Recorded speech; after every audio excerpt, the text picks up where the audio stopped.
आज सकाळी treasure hunting करत होतो आणि त्याच दरम्यान आम्हाला असं काही दिसलं ज्याला बघून आमचे हातपाय एका क्षणासाठी थंडच पडले। त्या वस्तूच्या जवळ जायची सुद्धा हिंमत होत नव्हती।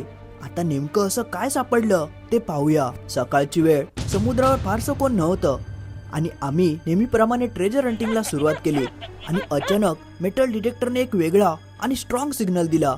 तशी आम्ही हळूहळू वाळू बाजूला करायला लागलो। जसं जसं खोदत गेलो तसं आतमध्ये काहीतरी विचित्र दिसू लागलं।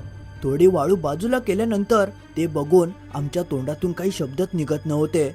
खरंच त्या क्षणी आमचे हातपाय थरथर कापत होते, कारण ते नेमकं काय आहे ते कळतच नव्हतं। तशी आम्ही थोडी हिंमत करून त्याच्यावरची वाळू बाजूला केली। थोडं ते साफ करून पाहिलं, तशी थोडी भीती कमी होऊ लागली, कारण त्याच्याकडे बघून आता कसला धोका वाटत नव्हता।